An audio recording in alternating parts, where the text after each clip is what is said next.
ಯಾವ್ಯಾವ ರೀತಿ ಸಾಧುಗಳನ್ನ ನೋಡಿದ್ರಿ, ಯಾರನ್ನ ಮೀಟ್ ಆದ್ರಿ?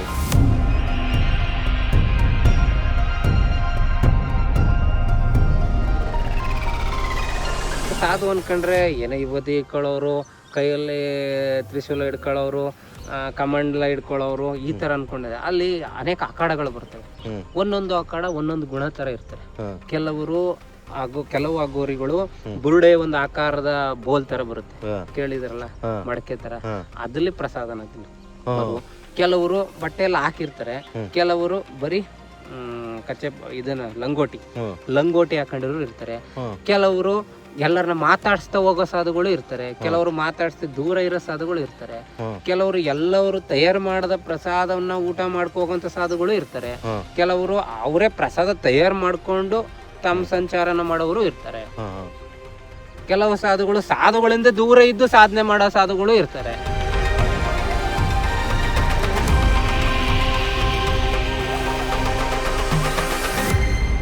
ನೋಡ್ರಿಯಪ್ಪ, ನಮ್ಮ ಜೊತೆ ಯಾರು ಬಂದಿದ್ದಾರೆ ಅಂತ ಇವತ್ತು ಬಹಳ ವಿಶೇಷ ಏನಂದರೆ, 3 ತಿಂಗಳು ಎಲ್ಲರೂ ಪಾದಯಾತ್ರೆ ಮಾಡ್ತಾರೆ. ಒಂದು 10 ಡೇಸ್ ಮಾಡ್ಬೋದು, ಸ್ವಲ್ಪ ಕಿಲೋಮೀಟ್ರ್ ಮಾಡ್ಬೋದು. ಸುಮಾರು 3 ತಿಂಗಳು ಪಾದಯಾತ್ರೆ ಮಾಡ್ತಾರೆ ಒಂದು ನರ್ಮದೆ ದಂಡೆಯಲ್ಲಿ. ಸುಮಾರು ಎಷ್ಟು ಕಿಲೋಮೀಟ್ರ್ ಪಾದಯಾತ್ರೆ ಮಾಡ್ತೀರಾ ಸರ್? 101 ದಿನ. 101 ದಿನ ಎಷ್ಟು ಕಿಲೋಮೀಟ್ರು? 3600 ಕಿಲೋಮೀಟ್ರ್. ನೋಡಿ, 3600 ಕಿಲೋಮೀಟ್ರ್ ಪಾದಯಾತ್ರೆ ಮಾಡಿಕೊಂಡು ಮುಗಿಸ್ಕೊಂಡು ನಟೇಶ್ವರ್ ಬಂದಿದ್ದಾರೆ. ಎಷ್ಟು ಕಷ್ಟ ಇರ್ಬೋದು ಅಂದರೆ ದಿನಾ ನಡಿಬೇಕು ಸಾಧುಗಳ ಜೊತೆ. ಈ ಒಂಥರ ಏನೋ ಸನ್ಯಾಸತ್ವ ಸ್ವೀಕಾರ ಮಾಡಿದ್ಮೇಲೆ ಮುಗೀತು ಜೀವನ. ಅವ್ರ ಜೊತೆನೇ ಇರಬೇಕು, ಅವ್ರ ಜೊತೆನೇ ನಡಿಬೇಕು. ಅವ್ರು ಹೆಂಗೆ ತಿಂತಾರೆ, ಹೆಂಗೆ ಬದುಕ್ತಾರೆ, ಹಂಗೆ ಇರಬೇಕಾಗತ್ತೆ. ಅವ್ರ ಸೇವೆ ಮಾಡಬೇಕಾಗತ್ತೆ. ಎಲ್ಲ ಸೇವೆಗಳನ್ನು ಮಾಡಿಕೊಂಡು ಯಶಸ್ವಿಯಾಗಿ ಒಂದು ಪಾದಯಾತ್ರೆನ ಮುಗಿಸ್ಕೊಂಡು ನಟೇಶ್ವರ್ ಬಂದಿದ್ದಾರೆ. ನಿಮ್ಮ ಜೊತೆಲಿ ಇದ್ದಾರೆ ಇವತ್ತು ನಟೇಶ್ವರು. ಹೇಳಿ. ನಮಸ್ತೆ ವಿನೋದ್ ಅವರೇ. ನಮಸ್ತೆ. ನಮಸ್ತೆ. ನಮಸ್ತೆ ಅಂತ. ನಮಸ್ತೆ. ಏನೋ ನರ್ಮದೆ ನದಿಯ ಒಂದು ದಡದಲ್ಲಿ ಮಾಡಿದಂತಹ ಒಂದು ಪಾದಯಾತ್ರೆನ ಕಾವೇರಿ ದಂಡೆಯಲ್ಲಿ ಹೇಳ್ತಾ ಇದೀವಿ ಇವತ್ತು. ಯಾಕೆ ಗೊತ್ತಿದ್ರು ವಿಶೇಷ? ಸೇಮ್ ಅದು ಇದು ಯಾವ ದಿಕ್ಕಿಗೆ ಕರೀತೆ ಅಂತ ಗೊತ್ತಾಯ್ತು? ಯಾವ ದಿಕ್ಕಿಗೆ ನಂಗೆ ಗೊತ್ತಿಲ್ಲ, ಹೇಳ್ಬೇಕು ನೀವು. ಅಂದ್ರೆ ಪಶ್ಚಿಮಕ್ಕೆ, ಪೂರ್ವದಿಂದ ಪಶ್ಚಿಮಕ್ಕೆ. ಸೇಮ್ ನಮ್ಮ ಇಲ್ಲಿ ಭಾರತ ದೇಶದಲ್ಲಿ ಇವೆರಡು ನದಿಗಳು ಮಾತ್ರ ಏಕಮುಖವಾಗಿ ಒಂದೇ ಕಡೆ ಹರಿಯುವಂಥದ್ದು. ಉಳಿದ ನದಿ ಇದರ ವಿರುದ್ಧವಾಗಿ ಹರಿಯುವಂಥದ್ದು. ಆದ್ರೆ ನೋಡಿ, ಪುಣ್ಯ ಯಾವಾಗ್ಲೂ ನಾವು ಪವಿತ್ರತೆಯಿಂದ ಇರ್ತೀವಿ ಅಂದ್ರೆ ಪವಿತ್ರತೆ ಜಾಗದಲ್ಲೇ ಕರ್ಕೊಬರ್ತಾನೆ ಅನ್ನೋದಕ್ಕೆ ಇದೊಂದು ಸಾಕ್ಷಿ. ಯಾಕಂದ್ರೆ ನಮ್ ಹುಡುಕಾಟಾಗಿತ್ತು, ಎಲ್ಲಿ ಹೋಗ್ಬೇಕಂತ. ಆದ್ರೆ ಪವಿತ್ರ ಮನಸ್ಸು ಪವಿತ್ರತ್ರನೇ ಬರ್ಬೇಕು ಅಂತ ನೋಡಿ, ಇದೆ ಶುದ್ಧ. ಇದು ನಿಜವಾದ ಶುದ್ಧ. ನೋಡಿ, ನಾನು ಬಂದೆ ಅಲ್ಲಿ ಮುಡುಕ್ತೊರೆಗೆ ಬಂದ ಮೇಲೆ ಇವ್ರು ಮುಡುಕ್ತೊರೆಲ್ಲೇ ಇದ್ರು. ಸರಿ, ಫೋನ್ ಮಾಡಿಬಿಟ್ಟು ಮಾತಾಡ್ಸ್ಕೊಂಡು ಎಲ್ಲಿ ನಿಂತ್ಕೊಂಡು ಮಾತಾಡೋಣ ಅಂತಂದರೆ ಅಲ್ಲಿ ಆ ಕಡೆ ಬೇಡ ಅಂತ ಅನಿಸ್ತು. ಎಲ್ಲಿ ನಿಂತ್ಕೊಳ್ಳೋದು ಅಂತ ಹೇಳ್ದಂಗೆ ಇದೊಂದು ಜಾಗಕ್ಕೆ ಕರ್ಕೊಬಂದರು. ಬಹಳ ವಿಶೇಷ ಇದೆ ಈ ಜಾಗ ಕೂಡ. ಯಾಕೆಂದರೆ ನೋಡಿ, ಈ ಜಾಗ ಏನು ನಿಂತಿದ್ದೀವಿ, ಒಂದು ಟೈಮಲ್ಲಿ ಇಲ್ಲಿ ಒಂದು ನೀರನ್ನು ತಡಿತಾ ಇದ್ದಂಥ ಒಂದು ಅಣೆಕಟ್ಟು. ರಾಜರ ಕಾಲದಲ್ಲಿ ಅಣೆಕಟ್ಟು ಇದು, ಮೈಸೂರು ರಾಜರ ಕಾಲದಲ್ಲಿ ಅಣೆಕಟ್ಟು ಒಡೆದೋಗಿ ನೀರು ಹರ್ಕೊಂಡು ಹೋಗ್ತಾ ಇರ್ತದಂತೆ. ಮತ್ತೆ ಅಲ್ಲಿ ಮುಂದೆ ಕಟ್ಟಿದ್ದಾರೆ. ಈಗ ನನ್ನ ಪಕ್ಕದಲ್ಲಿ ಏನಿದೆ, ಇದು ತುಂಬ ಆಳ ಇದೆ. ಚಿಕ್ಕದಾಗ ಕಾಣಿಸ್ತಾ ಇದೆ ಅಷ್ಟೇ ನಿಮಗೆ, ತುಂಬ ಆಳ ಇದೆ. ಸೊ ಆ ಕಡೆ ಅಣೆ ಕಟ್ಟೋದು. ಆಮೇಲೆ ಅಲ್ಲೂ ಇದೆ ನೋಡಿ, ಹಿಂದೆ ದೂರದಲ್ಲಿದೆ. ಇದು ಕೆಲವು ಸಂದರ್ಭದಲ್ಲಿ ಬಂದಾಗ ನಿಮಗೆ ಜೋರ ದುಮ್ಮಿಗ್ತಾ ಇರ್ತದೆ. ಸೊ ಈ ಒಂದು ಜಾಗಕ್ಕೆ ಬಂದ್ವಿ ನಾವು ಇವಾಗ. ಸೊ ಈ ಜಾಗದಲ್ಲಿ ಮಾತಾಡೋದಕ್ಕಿಂತ ಮುಂಚಿತವಾಗಿ ನಿಮ್ಮ ವಿಚಾರನ ಹೇಳಬೇಕು. ಹೆಂಗೆ ಆಯಿತು 3 ತಿಂಗಳು, ಹೆಂಗೆ ಪ್ರಾರಂಭ ಆಯಿತು, ಎಲ್ಲೆಲ್ಲಿ ಹೋಗಿದ್ರಿ? ಅಂದ್ರೆ ನೋಡಿ, ನಾವು ಸರಿಯಾದ ದಾರಿಲಿ ಹೋಗ್ಬೇಕು ಅಂದಾಗ, ಭಗವಂತನ ಪ್ರೇರೇಪಣೆ ಬಂದಾಗ ಅದಕ್ಕೆ ನಾವು ಮನ್ನಣೆ ಕೊಡ್ಲೇಬೇಕು ಜೀವನದಲ್ಲಿ, ಹೌದಲ್ವಾ? ಕೆಲವರು ಕೊಡ್ತಾರೆ, ಇಲ್ಲ ಅಂತಲ್ಲ, ಆದ್ರೆ ಅದನ್ನ ಆಸೆಯಿಂದ ಕೊಡ್ತಾರೆ, ಪ್ರತಿಫಲದಿಂದ ಕೊಡ್ತಾರೆ. ಆದ್ರೆ ಈ ಆಧ್ಯಾತ್ಮಿಕ ಪಯಣ ಅನ್ನೋದು ಪ್ರತಿಫಲ ಅಲ್ಲ. ಪ್ರತಿಫಲದ ಸ್ವರೂಪವನ್ನ ಎಲ್ಲರಿಗೂ ಅರ್ಪಿಸೋದೇ ಪ್ರತಿಫಲ.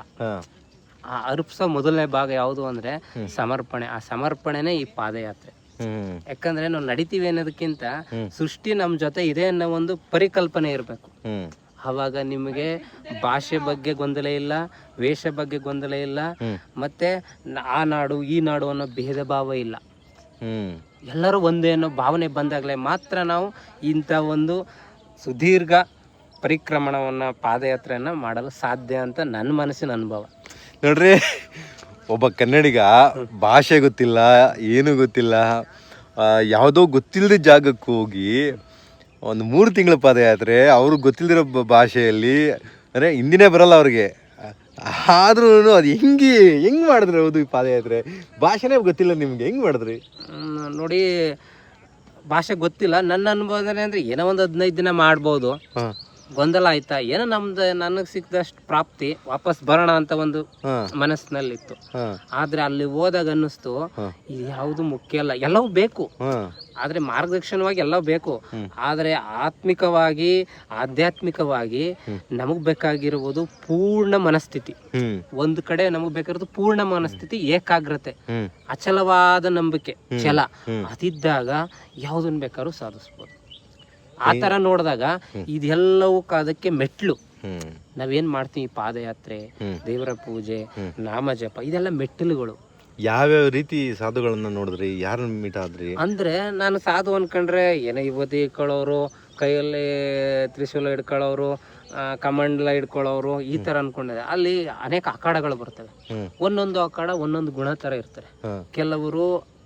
ಕೆಲವು ಅಗೋರಿಗಳು ಬುರುಡೆ ಒಂದು ಆಕಾರದ ಬೋಲ್ ತರ ಬರುತ್ತೆ, ಕೇಳಿದ್ರಲ್ಲ, ಮಡಕೆ ತರ, ಅದ್ರಲ್ಲಿ ಪ್ರಸಾದನ ತಿನ್ನು. ಕೆಲವರು ಬಟ್ಟೆ ಎಲ್ಲ ಹಾಕಿರ್ತಾರೆ, ಕೆಲವರು ಬರೀ ಕಚ್ಚೆ ಇದನ್ನ ಲಂಗೋಟಿ ಹಾಕೊಂಡಿರೋರು ಇರ್ತಾರೆ. ಕೆಲವರು ಎಲ್ಲರನ್ನ ಮಾತಾಡಿಸ್ತಾ ಹೋಗೋ ಸಾಧುಗಳು ಇರ್ತಾರೆ. ಕೆಲವರು ಮಾತಾಡಿಸ್ತಾ ದೂರ ಇರೋ ಸಾಧುಗಳು ಇರ್ತಾರೆ. ಕೆಲವರು ಎಲ್ಲವರು ತಯಾರು ಮಾಡದ ಪ್ರಸಾದವನ್ನ ಊಟ ಮಾಡ್ಕೋಗಂತ ಸಾಧುಗಳು ಇರ್ತಾರೆ. ಕೆಲವರು ಅವರೇ ಪ್ರಸಾದ ತಯಾರು ಮಾಡ್ಕೊಂಡು ತಮ್ಮ ಸಂಚಾರನ ಮಾಡೋರು ಇರ್ತಾರೆ. ಕೆಲವು ಸಾಧುಗಳಿಂದ ದೂರ ಇದ್ದು ಸಾಧನೆ ಮಾಡೋ ಸಾಧುಗಳು ಇರ್ತಾರೆ. ಹೌದಾ? ನೋಡಿ ಹೇಗಿದೆ. ನಾವೇನ್ ತಿಳ್ಕೊಂಡಿದ್ದೀವಿ, ಬಿಟ್ಟವನ್ ಸಾಧು, ಬಿಡದವನ್ ಸಾಧು, ಇನ್ನೊಬ್ರ ಜೊತೆ ಈಸ್ಕಳ್ದವನ್ ಸಾಧು, ಇನ್ನೊಬ್ರ ಜೊತೆ ಕೇಳ್ಕೊಂಡ್ ಜೀವನ ಮಾಡವನೇ ಸಾಧು ಅನ್ಕೊಂಡಿದ್ವಿ ಅಲ್ವಾ? ಆದ್ರೆ ಸಾಧು ಅಂದ್ರೆ ಎಲ್ಲಾ ತರನು ಇರ್ತದೆ. ಜನನೂ ಬೇಡ, ಸಾಧುಗಳು ಬೇಡ ಅಂತಾರೆ, ಸಪ್ರೇಟ್ ಇರ್ತಾರೆ ಅವರು. ಅಂತವ್ರು ಮೀಟ್ ಆದ್ರ ನೀವು? ಅಂತವ್ರು ಮೀಟು ಅಂತಂದ್ರೆ ಕೆಲವು ಕಡೆ ಆಯ್ತು, ಕೆಲವು ಕಡೆ ಆದ್ರೂ ಅವ್ರ ಜೊತೆ ನಾವು ಅವ್ರನ್ನ ಗಮನಿಸ್ಬೇಕು ಹೊರತು ಅವ್ರ ಹತ್ರ ಹೋಗಕ್ಕಾಗಲ್ಲ. ಹೌದಾ? ನಾವು ಅವ್ರನ್ನ ಗಮನಿಸ್ಬೇಕು. ದಾಳಿ ಮಾಡ್ತಾರ, ಆಕ್ರಮಣ ಮಾಡ್ಬೋದಾ? ದಾಳಿ ಮಾಡೋದೇನಿಲ್ಲ, ಅಂದ್ರೆ ನಾವು ಅವ್ರನ್ನ ಡಿಸ್ಟರ್ಬೆನ್ಸ್ ಮಾಡಬಾರ್ದು. ಯಾಕಂದ್ರೆ ನಾವು ಒಂದು ಪರಿಕ್ರಮಣ ಅಂದ್ರೆ ಏನಂದ್ರೆ ಎಲ್ಲವನ್ನ ನೋಡುವಂತದ್ದು ಆಗಿರ್ಬೇಕು ಹೊರತು ಎಲ್ಲವನ್ನ ನನಗ್ ಸಿಗಬೇಕು ಅಂತ ಅನ್ಕೊಳಂಗಿಲ್ಲ. ಹೌದಲ್ವಾ? ನನ್ನ ಭಾಷೆಯಲ್ಲಿ ನಾನೇ ಏನು ಪ್ರಭುತ್ವ, ಅವ್ರ ಭಾಷೆಯಲ್ಲಿ ಅವರೇ ಪ್ರಭುತ್ವ. ಹಾಗಂತ ಅನ್ಬಿಟ್ಟು ನಾವು ಅವ್ರ ಹತ್ರ ಇದ್ ಮಾಡಕ್ಕಾಗತ್ತಾ? ಆಗಲ್ಲ. ಬೇಕಾಗಿರೋದು ಭಾವನೆ. ನೀ ಭಾವನೆ ನೋಡದೆ ಅಂದ್ಮೇಲೆ ಅವನದು ನಿನಗ್ ಕಂಡೇ ಕಾಣುತ್ತೆ, ನಿನ್ನದು ಅವ್ರು ಕಂಡಿರುತ್ತೆ. ಆ ದರ್ಶನ ಎಲ್ಲ ಏನಾಗುತ್ತೆ, ಮಿಲನ ಆಗಿರುತ್ತೆ. ಜಸ್ಟ್ ಒಂದು ಅಲ್ಲಿ ದೂರದಿಂದ ನೋಡ್ತಾ ಇದ್ದಂಗೆ ಅವ್ರು ನಿಮ್ಮನ್ನ ಗಮನಿಸ್ಬಿಡ್ತಾರೆ. ಅದು ನಿಜವಾದ ಸಾಧನೆ ಆಗಿದೆ, ಕಣ್ಣು ಕಾಣುತ್ತೆ. ನೀವಂದ್ರೆ ಯಾರೋ ದೂರ ಸುಮ್ನೆ ಅದು ಯಾರೋ ನಮ್ಮನ್ನ ಬಿಡ್ಬಿಟ್ಟು ಹೊಂಟೋಗಿದ್ದಾರೆ, ಎಲ್ಲರೂ ನೋಡ್ತಾ ಇರ್ತಾರೆ. ಆ ನೋಡೋರ್ಗೆ ನಾವು ಆತರ ಬದುಕಿದ್ರೆ ನಮ್ಗ ಅವ್ರು ಕಾಣ್ತಾರೆ. ಅದ್ರ ಸಮಯ ಬೇಕು, ಸಂದರ್ಭ ಬೇಕು. ಅದಕ್ಕೆ ಉದಾಹರಣೆ ಅಂದ್ರೆ ಈ ಪರಿಕ್ರಮ. ಯಾಕಂದ್ರೆ ನಮ್ಮ ಗುರುಗಳು ಹೇಳಿದ್ರು, ನೀನು ಸಾಧನೆ ಮಾಡ್ಬೇಕಾದ್ರೆ ಹಿಮಾಲಯ ಹೋಗ್ಬೇಕು, ಅಲ್ಲಿ ಹೋಗ್ಬೇಕು ಅಂತಿದ್ರು. ಆದ್ರೆ ನೋಡಿ, ನನ್ಗೆ ಆ ಗುರುಗಳ ಹತ್ರ ಈ ಗುರುಗಳ ಹತ್ರ ಯಾಕೆ ಗುರುಗಳನ್ನ ನೋಡಿಲ್ಲ, ಎಲ್ಲಾ ಗುರುಗಳ ಅನುಭವ ನೋಡಿದ್ರೆ ನಂಗೆ ಶಕ್ತಿ ತುಂಬಿತು. ಯಾವ್ದೋ ಗುರುಗಳ ಹತ್ರ ಬೇಡದಲ್ಲ, ಗುರುಗಳೇ ನಂಗೆ ಹೇಳ್ಕೊಡಿ ಅಂತ. ಅವ್ರಿರೋ ಸ್ಥಿತಿ ನೋಡಿ ಕಲಿಯೋದಲ್ಲ, ಅದು ಕಲಿಕೆ. ಗುರುಗಳೇ ನಂಗೆ ಹೇಳ್ಕೊಡೋದಲ್ಲ, ಅವ್ರ ಭಾವನೆಗಳ ಜೊತೆ ಅವ್ರ ಒಡನಾಟನ ದೂರಲ್ಲಿದ್ದು ಗಮನಿಸ್ತೀವಲ್ಲ ನೋಡಿ, ಏಕಲವ್ಯಂತರ ಅದಲ್ವಾ? ಏಕಲವ್ಯ ಈ ಪರಿಕ್ರಮಣ ಅನ್ನೋದು ಆ ಒಂದು ಉದಾಹರಣೆನ ಸ್ಪಷ್ಟವಾಗಿ ತೋರುತ್ತೆ ಅದಲ್ವಾ? ಇವತ್ತಿಂದ ನನಗಿದೆ ಗುರುಗಳು ಹೇಳ್ಕೊಡ್ಬೇಕು, ನನ್ಗೆ ಗುರು ಸಿಕ್ನಿಲ್ಲ. ಆದ್ರೆ ಫಸ್ಟ್ ನಾವು ಆ ವಾತಾವರಣ, ಆ ಎನರ್ಜಿ ಅದಿದೆಯಾ ಅನ್ನೋದು ನಮ್ಮ ಭಾವನೆಯಲ್ಲಿ ಏನಾಗಬೇಕು, ಅರ್ಥ ಆಗೋ ರೀತಿ ನಾವು ನಡಿಬೇಕು. ಆ ನಡೀತಿದ್ದಾಗ ನಮ್ ಕಣ್ ಮುಂದೆ ನಿಜವಾದ ಸಾಧುನು ಕಾಣ್ತಾರೆ, ನಿಜವಾದ ದೇವರು ಕಾಣ್ತಾನೆ. ಅದೇ ರೀತಿ ನಮ್ಗೆ ಒಳ್ಳೇದ್ ಮಾಡ್ತಿರುವಂತ ದುಷ್ಟ ಸ್ವರೂಪದಲ್ಲಿರೋ ವ್ಯಕ್ತಿಗಳು ಕಾಣ್ತಾರೆ. ಅದು ಬದಲಾಗಿರೋದಕ್ಕೆ ನಮ್ಗೆ ಆತರ ಪ್ರಪಂಚ ಕಾಣ್ತಿರೋದು. ಇಲ್ಲಿ ಪ್ರಪಂಚ ಬದಲಾಗಿಲ್ಲ, ನೀನ್ ಬದಲಾಗಿದೆ ಅಷ್ಟೇ. ಹೌದಾನೆ? ನಾವೇನ್ ತಿಳ್ಕೊಂಡಿದೀವಿ, ಏನಿದು ಮಳೆ ಬರ್ನಿಲ್ಲ, ಬೆಳೆ ಬರ್ನಿಲ್ಲ, ಪ್ರವಾಹ ಬಂತು, ಏನು ನಮ್ ಹುಟ್ಟದ್ಯಾಕೆ, ಸಾಯೋದ್ಯಾಕೆ, ಹಾಗಾದ್ರೆ ನಾವು ಸತ್ತೋಗ್ತಿವಿ, ಹುಟ್ಟಿದಾಗ್ಲೇ ಎಲ್ಲಾನು ಪಡ್ಕೋಬೇಕು ಅಂತೀವಿ, ಇದ್ದಾಗ್ಲೇ ಎಲ್ಲಾ ಆಸೆನ ಈಡೇರ್ಸ್ಕೋಬೇಕು ಅಂತಿರ್ತೀವಿ. ಆಸೆ ಈಡೇರಿಸ್ಕೊಳ್ಳೋದಲ್ಲ, ಪಡ್ಕೊಳ್ಳೋದು ಅಲ್ಲ, ಕಳ್ಕೊಳ್ಳೋದಲ್ಲ. ಆಸೆಯನ್ನ ಸ್ಪಷ್ಟಪಡಿಸ್ಕೊಳ್ಳೋದೇ ಆಸೆ. ನಿನಗೆ ಎಲ್ಲವನ್ನ ನೋಡಿ ನಿನ್ನನ್ನು ನೀನು ಅದ್ರ ಜೊತೆ ಬೆರೆತು ಸ್ಪಷ್ಟತೆ ಸಿಗ್ಬೇಕು ನಿನ್ಗೆ. ಬಿಂದು ಒಂದು ವೃತ್ತ ಬರೀಬೇಕು ಅಂದ್ರೆ ಗೆರೆ ಎಳಿಬೇಕಲ್ವಾ, ಆ ಗೆರೆ ಪೂರ್ಣವಾಗವ್ರ ಕಾಯ್ಬೇಕು, ಆಗ ವೃತ್ತಕ್ಕೆ ನಿಜವಾದ ಅರ್ಥ ಸಿಗೋದು ಅಲ್ವಾ. ಸರಿ, ಈಗ ನೀವು ನನಗೆ ಒಂದು ವಿಚಾರ ಹೇಳ್ತಾ ಇದ್ರೆ ಲಾಸ್ಟ್ ಟೈಮ್, ಒಂದು ಸಾಧು ಹತ್ರ ನೀವು ಹೋಗ್ತೀರಾ, ಆ ಸಾಧು ಯಾರನ್ನೂ ಸೇರಿಸಲ್ಲ, ನಿಮ್ಮನ್ನು ನೋಡಿಬಿಟ್ಟು ನಿಮಗೆ ಒಂದು ಅವಕಾಶ ಕೊಡ್ತಾರೆ, ನಿಮ್ಮ ರೀತಿ ನೀತಿ ನೋಡಿಬಿಟ್ಟು ನೀವೇನು ಧ್ಯಾನ ಮಾಡ್ತೀರಾ, ನೀವೇನು ಹೆಂಗೆ ಮಡಿಲಿರ್ತೀರಾ ಎಲ್ಲವನ್ನು ಗಮನಿಸ್ಬಿಟ್ಟು ನಿಮಗೆ ಅವಕಾಶ ಕೊಡ್ತಾರೆ ಜೊತೆಲಿ ಇರಲಿಕ್ಕೆ, ಜೊತೆಲಿ ಇರಿ ನೀವು ಅಂತ. ನಂತರ ಅದೇ ಸಾಧು ವೇಷದಲ್ಲಿ ಇನ್ನೊಬ್ಬ ಇರ್ತಾನೆ, ಆ ಒಂದು ಜೊತೆಲಿ ಮುಳ್ಕೊಂಡಿದ್ದು ಕೊನೆಗೆ ಅವನಿಗೆ ಹೊಡಿತಾರೆ ಹಿಡ್ಕೊಂಡು ಅಂತ. ಸರಿ, ಈ ತರದ್ದೆಲ್ಲ ವಿಚಾರ ಆಗಿತ್ತು, ಏನ್ ಗೊತ್ತಿದೆಲ್ಲ, ಅದು ಸಾಧು ಹೊಡೆಯೋದು ಅಲ್ಲ, ಸಾಧು ಪ್ರೀಸೋದು ಅಲ್ಲ, ಅತಿ ಆಸೆ ಗತಿ ಕೇಡು ಅಂತಾರಲ್ಲ, ಇದಕ್ಕೆ ಅವರು ಉದಾಹರಣೆ. ಇದು ನಾಗ ನಿಯಮದಲ್ಲಿ ಬರೋದು ಇದೇನೆ. ನಾಗ ನಿಯಮ ಇವೆಲ್ಲ ಏನ್ ಹೇಳ್ತದೆ ಅಂದ್ರೆ, ನಿಮ್ಮ ಜೀವನದ ಚರಿತ್ರೆಯನ್ನ ತೋರಿಸುವ ಗುಣಗಳು ಅವು. ನಾವೇನ್ ತಿಳ್ಕೊಂಡಿವಿ ಅದನ್ನ, ಏನಂತ ತಿಳ್ಕೊಂಡಿದ್ ಹೇಳಿ, ಎಲ್ಲೋ ಹೋಗಿದ್ದಾರೆ ಅನ್ನೋದಲ್ಲ, ನಮ್ ಜೊತೆ ನಡೆಯೋದನ್ನ ಎಲ್ಲೋ ಇದ್ದು ಗಮನಿಸ್ತಾರೆ ಅನ್ನೋದೇ ನಾಗ ಸಾಧು. ನಿಮ್ಮನ್ನ ಹೆಂಗ್ ಗಮನಿಸಿದ್ರು, ಅವ್ರನ್ನ ಹೆಂಗ್ ಗಮನಿಸಿದ್ರು, ಅದ್ ಏನಾಗತ್ತೆ ನೋಡಿ, ನನ್ಗೇನು ಸಿಗ್ಲಿಲ್ಲ ಅಂದ್ರೆ ಅವ್ರು ಕೊಡ್ತಾರೆ ಅಂತ ಬಳಸ್ಕೊಂಡ್ಮೇಲೆ ಅವ್ರ ಸೇವೆ ಮಾಡ್ಬೇಕಾದ್ ನಮ್ ಧರ್ಮ. ಹೌದು. ಈಗ ನಮ್ ತಂದೆ ನಮ್ ಸಾಕಿದ್ರೆ ಅಂದ್ಮೇಲೆ ಅವ್ರಿಗೆ ಇಕ್ಬೇಕಾದ್ ನಮ್ ಧರ್ಮ. ನಮ್ ತಂದೆ ಸಾಕಿರೋ ಗಂಟು ನಾವ್ ಚೆನ್ನಾಗಿರ್ತೀವಿ, ಆಮೇಲೆ ಅವ್ರು ನಾನೇ ಯಾಕೆ ಇಕ್ಬೇಕು ಅಂತ ಅನ್ನೋದೇನಾಗಿದೆ ದುರಾಸೆ. ನಾ ರೆಸ್ಟ್ಲಿರ್ಬೇಕು, ನಾನು ಆಯಾಸ ಆಗ್ಬಾರ್ದು, ನಾನ್ ಖುಷಿಲಿರ್ಬೇಕು, ನಾನು ಶ್ರಮ ಅವ್ರಿಗೆ ಪಡ್ಬೇಕು. ಮೊನ್ನೆ ಒಂದ್ ನೋಡ್ತಾ ಇದೆ, ಎಲ್ಲವನ್ನ ನೋಡ್ಬೇಡಿ ಅಪ್ಪ, ನಿಮ್ ತಾಯಿ ಚಿಕ್ಕ ಮಗುವಾಗಿದ್ದಾಗ ನಿಮ್ಗೆ ಕ್ಲೀನಿಂಗ್ ಮಾಡಿಸ್ತಾಳಲ್ಲಪ್ಪ, ಅದನ್ನಾರು ನೆನ್ಸ್ಕೊಳ್ಳಿ, ಅದನ್ನೊಂದು ನೆನ್ಸ್ಕೊತೀರಿ, ತಾಯಿ ಅನ್ನೋದು ನಿನ್ಗೆ ಅರ್ಥ ಆಗತ್ತೆ. ಇವತ್ತೆಲ್ಲದನ್ನ ದೂರ ಉಳಿದ್ಬಿಟ್ಟಿರಿ, ಕೊನೆಗೆ ಇದನ್ನಾರು ನೆನ್ಸ್ಕೊಳ್ಳಿ ಅಂತ ಒಂದು ಉದಾಹರಣೆ ಪೇಪರ್ ಕೊಟ್ಟಿರೋ ಆರ್ಟಿಕಲ್ ಅಲ್ವಾ. ಎಲ್ಲಿ ಬಂದ್ಬಿಡ್ತು ಅಂದ್ರೆ, ಪ್ರೀತಿ ವಿಶ್ವಾಸ ಅನ್ನೋದು ಯಾವುದೋ ತುಚಿ ಕಾಣುವಂತ ಒಂದು ಅಶುದ್ಧ ವಸ್ತುವಿ ಕಡೆ ಬಂದು ನಿಂತಿದೆ ಅಂದ್ಮೇಲೆ ನಾವು ಶುದ್ಧನ ಎಷ್ಟು ದೂರ ಇಟ್ಟಿದೀವಿ ಅಲ್ವಾ. ಆ ಶುದ್ಧ ಇಟ್ಟಿದೀವಿ ಅನ್ನೋದಕ್ಕೇನೆ ನಾಗಸಾಧು ಅಲ್ಲಿ ಇದಾರೆ, ಇಲ್ಲಿ ಇದಾರೆ, ಅವ್ರು ಬಂದು ನಮ್ಗೆ ಒಳ್ಳೇದ್ ಮಾಡ್ತಾರೆ, ಅವ್ರ ಜೊತೆ ಇದ್ರೆ ನಮ್ಗೆ ಸಿಗುತ್ತೆ ಅನ್ನೋದು ಸತ್ಯ. ಆದ್ರೆ ಈ ಪ್ರಾಪಂಚಿಕ ಗುಣದಲ್ಲಿ ಎಲ್ಲವೂ ಇಲ್ಲೇ ಸಿಗ್ತಾ ಇದೆ. ಬೈಯೋನು ಸಿಗ್ತಾನೆ, ಒಡೆಯವನು ಸಿಗ್ತಾನೆ, ಪ್ರೀಸವನು ಸಿಗ್ತಾನೆ, ಕೊಲ್ಲವನು ಸಿಗ್ತಾನೆ, ಕೊಲ್ಲೋದನ್ನ ಕಾಪಾಡಿ ರಕ್ಷಣೆ ಮಾಡೋನು ಸಿಗ್ತಾನೆ. ನಿಮ್ಮನ್ನ ಹೆಂಗ್ ಗಮನಿಸಿದ್ರು, ನೀವು ಅವ್ರ ಜೊತೆ ಹಿಂಗೆ ಏನಾಗುತ್ತೆ ಗೊತ್ತಾ, ಅವರಿಂದ ಏನು ಕಲ್ತ್ರಿ ಸ್ವಲ್ಪ ಎಲ್ಲ ಏನ್ ಹೇಳುತ್ತೆ ಅಂದ್ರೆ, ಅವ್ರು ಅತಿ ಕೋಪ ಒಂದೊಂದ್ಸಲಿ, ಆ ಕೋಪದಲ್ಲಿ ನಮ್ಮ ತಾಳ್ಮೆ ಪರೀಕ್ಷೆ ಬಂದಾಗ ನಾವು ಅವ್ರಿಗೆ ಸ್ಪಂದಿಸೋ ರೀತಿ ಹೇಗಿರ್ಬೇಕು ಅಂದ್ರೆ ಶಾಂತತೆ ಇರ್ಬೇಕು. ನೋಡಿ ಅದನ್ನೇ ಅನ್ನೋದು, ಶಾಂತಿ ಸಮಾಧಾನ ಇರುತ್ತಲ್ಲ, ಇದು ಎಂತವ್ರ ಸಂಗಡ ಬೇಕಾದ್ರೂ ಇರಿಸುತ್ತೆ. ನಿಮ್ಮ ಒಂದು ತಾಳ್ಮೆ, ನಿಮ್ಮ ಶಾಂತಿ ಸಂಯಮ ನೋಡಿ ಅಂತ ಕೋಪಿಷ್ಟ ಸಾಧು ಕೂಡ ಪರವಾಗಿಲ್ಲ. ಇದೆ ಅದಕ್ಕೆ ಮೂಲ ಶಾಂತಿ. ಶಾಂತಿ ಮಂತ್ರ ಆಗಲ್ಲ, ಅದು ಅನನ್ಯವಾದದ್ದು. ಅದು ನಾನು ಯಾರು ಪ್ರಾರ್ಥನಾ ಓಂ ಶಾಂತಿ ಹೇಳ್ತಾರಲ್ಲ ಮಂತ್ರನ, ಈ ತರ ಅನ್ಕೊಂಡಿದ್ದೆ, ಅಲ್ಲಿ ಹೋದಾಗ ಅರ್ಥ ಆಯ್ತು ಅದರ ಅರ್ಥ ಏನು ಅಂತ. ನೋಡಿ ಇಷ್ಟೇ ಅವ್ರು ಹೇಳಿದ್ದು, ನಿಮ್ಮಲ್ಲಿ ಒಂದು ತಾಳ್ಮೆ, ಶಾಂತಿ, ಸಹನೆ, ಆಮೇಲೆ ಜ್ಞಾನ ಬೇಕು ಅನ್ನೋ ದಾಹ ಇದ್ದು, ತಾಳ್ಮೆ ಇದ್ದರೆ ಎಂಥ ಕಠಿಣ ಹೃದಯ ಇರುವಂತಹ ಸಾಧು ಆದ್ರೂ ಅವ್ರು ನಿಮ್ಮನ್ನು ಗಮನಿಸಿ ಹತ್ರ ಕರೀತಾರೆ ಅಂತ ಇವರು ಹೇಳ್ತಾ ಇದ್ರು ನನಗೆ. ಯಾವ ಟೈಮಲ್ಲಿ ಇವರು ಏನೋ ಒಂದು ಸಬ್ಬು ಬೇಳಿ ಹಿಂದೆ ಉಳ್ಕೊಂಡ್ಬಿಡ್ತಾರೆ, ಆ ಸಾಧು ಏನು ನಿಂಗೆ ಸಮಸ್ಯೆ ಅಂತ ಕೇಳ್ತಾರೆ. ಈ ಥರ ಏನೋ ಒಂದು ಸಬ್ಬು ಹೇಳ್ತಾರೆ ಅವರು, ಹೇಳಿದ್ರೆ ಬಾ ನಿನಗೇನು ಟ್ರೀಟ್ಮೆಂಟ್ ಬೇಕು, ಏನು ಬೇಕು ನಾನು ಮಾಡ್ತೀನಿ, ಮಾಡಿಸ್ತೀನಿ, ನೀನು ನೋಡ್ಕಂತೀನಿ ಬಾ ಅಂತ ಕರೀತಾರೆ. ನಂತರ ಇವರು ಯಾಕೆಂದರೆ ಎಲ್ಲರ ಜೊತೆ ಸೇರಬೇಕಾಗಿರುತ್ತೆ. ಇವ್ರಿಗೆ ಉದ್ದೇಶ ಏನಂದರೆ, ನಾನು ಹೋಗಿದ್ದೀನಿ ಬಂದಿದ್ದೀನಿ, ಒಂದು ಕಡೆ ಉಳ್ಕೊಂಡ್ರೆ ಆಗಲ್ಲ, ಎಲ್ಲನೂ ನಾನು ಮಾಡಬೇಕಾಗತ್ತೆ. ಯಾಕಂದರೆ ಸ್ವಲ್ಪ ದಿನ ಅವ್ರು ಊಟ ಕೊಟ್ಟು ತಿಂಡಿ ಕೊಟ್ಟು ಗಮನಿಸ್ಕೊಂಡಿರ್ತಾರೆ ಸಾಧು, ಆವಾಗ ಆ ಕಾರಣಕ್ಕೆ ಅವ್ರಿಗೆ ಸೇವೆ ಮಾಡ್ತಾರೆ. ನಂತರ ಎಲ್ಲ ಸಾಧುಗಳನ್ನು ಎಲ್ಲರನ್ನ ಗಮನಿಸ್ಬೇಕು ಅಂತೇಳ್ಬಿಟ್ಟು ಇವ್ರೇನು ಮಾಡ್ತಾರೆ, ಹಿಂದೆ ಉಳ್ಕೊತಾರೆ, ಜಾಗನ ಸಂಪೂರ್ಣವಾಗಿ ನೋಡಬೇಕು ನಾನು ಅಂತ. ಆವಾಗ ಅವರು ಮತ್ತೆ ಕರೆ ಮಾಡಿ ಕರೆದ್ರು, ಅವ್ರು ಕರಿಬೇಕಾದ್ರೆ ಹೇಳ್ತಾರೆ, ಏನು ಬೇಕೋ ಕೊಡ್ತೀನಿ ಬಾ, ನಿಂಗೆ ಏನು ಬೇಕೋ ನೋಡ್ಕೊತೀನಿ ಬಾ ಅಂತ. ಬಟ್ ಆ ಸಂದರ್ಭಕ್ಕೆ ಇವರು ಹೋಗಲ್ಲ. ಸೊ ಆ ವಿಚಾರಗಳನ್ನ ಸ್ವಲ್ಪ ಹೇಳಿ, ಜನಕ್ಕೂ ಅರ್ಥ ಆಗಬೇಕು ಹೆಂಗಿತ್ತು ಅವ್ರ ಜೊತೆ ಅಂತ. ಅಂದರೆ ನೋಡಿ, ನಾವು ಎಷ್ಟು ಪ್ರೀತಿಯಿಂದ ಇರ್ತೀವೋ ಅಷ್ಟು ಪ್ರೀತಿ ಕೊಡ್ತಾರೆ ಅನ್ನೋ ವಿಶ್ವಾಸ ನಾವು ಮಾಡೋಕ್ಕಿಂತ ನಾವು ಅವ್ರ ಜೊತೆ ನಡ್ಕೊಳ್ಳೋ ರೀತಿ ಮೇಲೆ ಅದು ಗೊತ್ತಾಗುತ್ತೆ. ನಮ್ಗೆ ತೋರಿಸ್ಲಿ ಅನ್ನೋ ಭಾವನೆಗಳ ನಾವು ನಡೆಯೋ ರೀತಿ ಅವ್ರ ಪ್ರೀತಿಗೆ ಏನಾಗಿರುತ್ತೆ, ಅದಕ್ಕೆ ಪ್ರೇರಣೆ ಆಗಿರುತ್ತೆ. ಅದಲ್ವಾ? ಹೆಂಗೆ ಗಮನಿಸ್ಕೊಂತ ಇದ್ರು ಅವರು? ಏನು ಅವರಲ್ಲಿ ಏನು ಕಂಡ್ರಿ ನೀವು ಆ ಶಕ್ತಿ? ಅವ್ರು ಏನಂದ್ರೆ ಹಸುವಾಯ್ತಾ ಒಂದು ಮಗು ತರ ನೋಡ್ಕೋತ ನಾವ್ ಅನ್ಕೊಂಡ್ರ ಒಂದು ಊಟ ಮಾಡು, ಆಮೇಲೆ ಎಚ್ಚರಿಕೆ ಏನಾದ್ರು ನಿಂಗೆ ತೊಂದ್ರೆ ಬಂದು ನನ್ನ ಜೊತೆ ಬಾ, ನನ್ನ ಜೊತೆ ಇರು, ಇಲ್ಲಿ ಸರಿ ಇಲ್ಲ, ನಿನ್ಗೆ ಭಾಷೆ ಗೊತ್ತಿಲ್ಲ. ಈ ಸಾಧುಗಳಿಗೆಲ್ಲ ಎಲ್ಲಿ ಯಾರು ಕೊಡೋರು ದುಡ್ಡು? ಅವ್ರು ಹೆಂಗೆ ಸಂಪಾದನೆ? ಸಾಧುಗಳು ಕೆಲವರು ಅವ್ರದ್ದೇ ಆದ ಪೂಜೆ ವಿಧಾನಗಳಿರ್ತವೆ, ಅವ್ರದ್ದೇ ಆದ ಭಕ್ತರುಗಳಿರ್ತಾರೆ. ಪುನಃ ಮತ್ತೆ ಅವ್ರದೇ ಆದ ಕ್ರಿಯಾ ಚಟುವಟಿಕೆಗಳು ಮಾಡಿದಾಗ ಅವ್ರದೇ ಆದ ಒಂದು ಪಾಸಿಟಿವ್ ಎನರ್ಜಿ ಏನಿರುತ್ತೆ, ಆ ಪ್ರೇರಣೆಯಿಂದ ಕೆಲವು ಕಡೆ ಭಕ್ತರ ಕಡೆಯಿಂದ ಸಿಗುತ್ತೆ, ಕೆಲವು ಕಡೆ ವಸ್ತು ಕಡೆಯಿಂದ ಸಿಗುತ್ತೆ, ಕೆಲವರು ಗಿಡಮೂಲಿಕೆಗಳಿಂದ ಸಿಗುತ್ತೆ. ಗಿಡಮೂಲಿಕೆಗಳಿಂದ ಹೆಂಗೆ? ಗಿಡಮೂಲಿಕೆಗಳಿಂದ ಅಂತಂದ್ರೆ ಕೆಲವರು ಅಲ್ಲಿ ಊಟ ಮಾಡಿದವರು ಅವರೇ ಗಿಡಮೂಲಿಕೆ ಹುಡ್ಕೊಂಡು ಹೋಗ್ತಿದ್ರು ಅಲ್ಲಿ. ನಮ್ಗೆ ಗೊತ್ತಿಲ್ಲ, ನಾವು ಅವ್ರ ಜೊತೆ ಅದಕ್ಕೇನೆ ಕೆಲವೊಂದು ಟೈಮ್ ಅವ್ರು ಸೈಡ್ ಕೊಟ್ಟೋಗ್ತಾರೆ, ನಮ್ಮ ಜೊತೆ ಇದು ಮಾಡಲ್ಲ. ಅವರು ಗಿಡಮೂಲಿಕೆಗಳನ್ನ ಹುಡಿಕೊಂಡು ತಮಗೆ ಬೇಕಾದನ್ನ ಕ್ರೋಢೀಕರಣ ಮಾಡ್ಕೊಂಡಿರ್ತಾರೆ.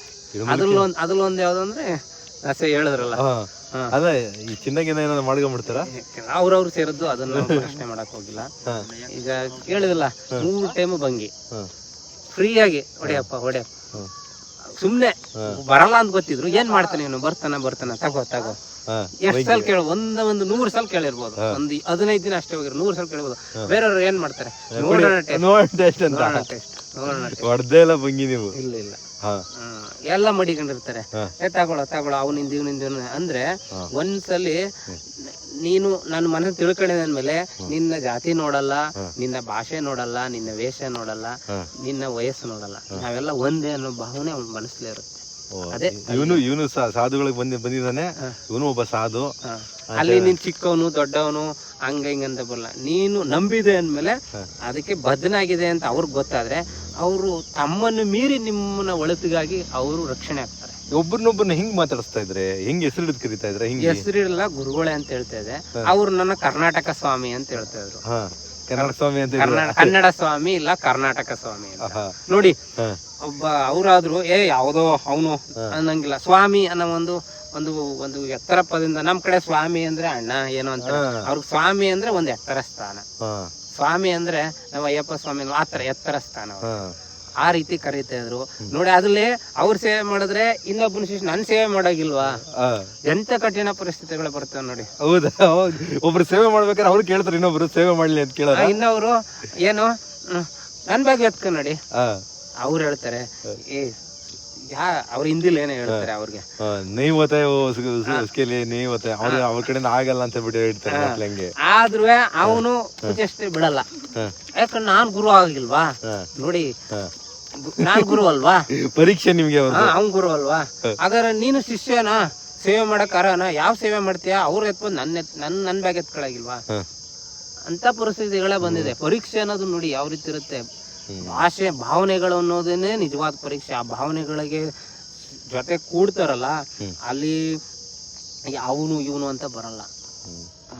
ಅವನು ಇವನು ಅವನ ಹತ್ರ ಕಲಿಬೇಕು, ಇವನ ಹತ್ರ ಬರಲ್ಲ. ಅದು ಅನುಭವ ಅನ್ನೋದು ಇಡೀ ಪ್ರಪಂಚಕ್ಕೂ ಒಂದೇ. ಅನುಭವ ಅನ್ನೋದು ಪ್ರಪಂಚಕ್ಕೂ ಒಂದೇ, ವ್ಯಕ್ತಿಗೆ ಬೇರೆ ಬೇರೆ ಆಗಿರ್ಬೋದು, ಪ್ರಾಪಂಚಿಕವಾಗಿ ಒಂದೇ. ಈಗ ಎಷ್ಟು ಜನ ಸಾಧುಗಳನ್ನ ನೀವು ನೋಡಿದ್ರಲ್ಲ, ಏನು ವಿಶೇಷ ಅವ್ರ ಹತ್ರ ಸಾಧುಗಳಲ್ಲಿ?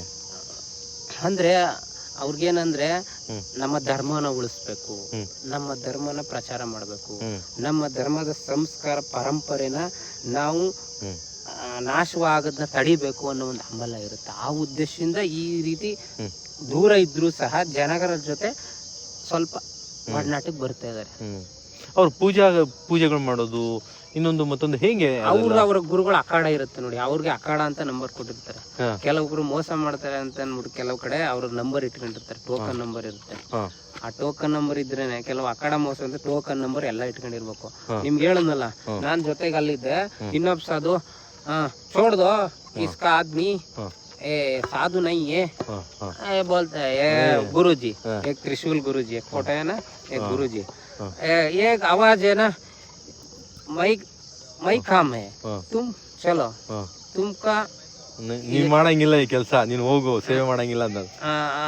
ಇನ್ನೊಬ್ಬ ಗುರುಜಿ ಈ ಗುರುಜಿಗೆ ಇವನ್ನ ಹೊರಗಡೆ ಕಳಿಸು, ಇವ್ರನ್ನೆಲ್ಲ ಇಟ್ಕೋಬಾರ್ದು, ನಮ್ಮ ಪದ್ಧತಿಗಳೇ ಬೇರೆ ನೋಡಿ, ಹೇಗೆಲ್ಲ ಇರುತ್ತೆ ಪದ್ಧತಿಗಳು ಬೇರೆ, ಇವನ್ನ ಯಾಕೆ ಇಟ್ಸ್ಕೊಂಡಿದ್ಯಾ ಅಂತಂದು.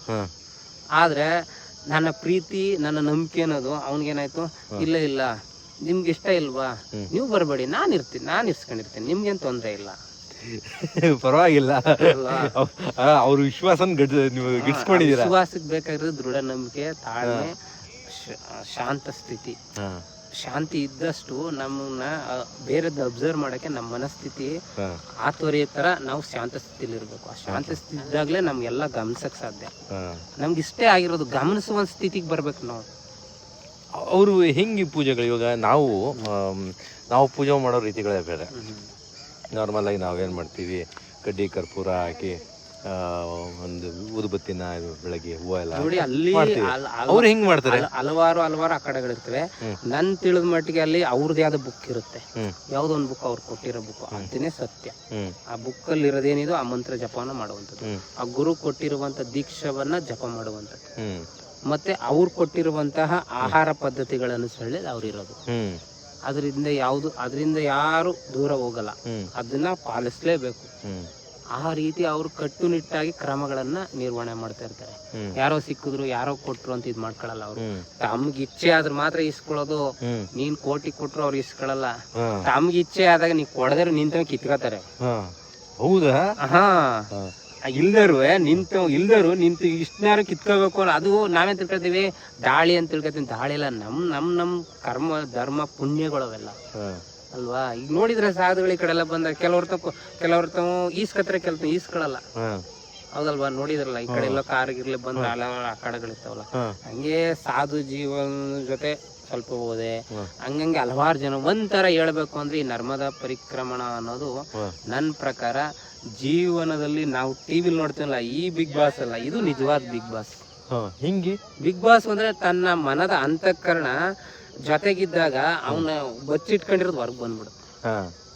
ಸತ್ಯ ಸುಳ್ಳು ಅನ್ನೋದು ಎಲ್ಲ ಈಚೆ ನಮಗ್ ಗೊತ್ತಿಲ್ಲದೆ ಎಲ್ಲಾನು ಹೋಗ್ತಾ ಇರ್ತೀವಿ. ಯಾವ ತರ ಆತರ ಕಗ್ತಾರ ಅಂತಂದ್ರೆ ರಿಯಾಲಿಟಿ ತೋರಿಸ್ಬಿಡ್ತೀವಿ. ಇಲ್ಲಿ ಪರಿಕ್ರಮದಲ್ಲಿ ಇಲ್ಲಿ ಕಾಣಲ್ಲ, ಇಲ್ಲಿ ಎಲ್ಲಿ ಹೊರ ಬಂದ್ಬಿಡುತ್ತೆ, ಮುಚ್ಕೊಂಡಿರ್ತೀವಿ. ಅಲ್ಲಿ ಮುಚ್ಕೊಳಕ್ ಆಗಲ್ಲ, ಅಬ್ಸರ್ವೇಶನ್ ಬಂದ್ಬಿಡುತ್ತೆ. ಮತ್ತೆ ಇಲ್ಲಿ ಯಾರು ಅಬ್ಸರ್ವ್ ಮಾಡಕ್ ಹೋಗಲ್ಲ, ಅವ್ರು ಬೇಕಾದ್ ಅಬ್ಸರ್ವ್ ಮಾಡ್ತಾರೆ. ಅಲ್ಲಿ ಅವನು ಏಕಾಗ್ರತೆಯಲ್ಲಿ ಇರ್ತಾನಲ್ಲ, ಅಬ್ಸರ್ವ್ ಮಾಡ್ಬಿಡ್ತಾನೆ.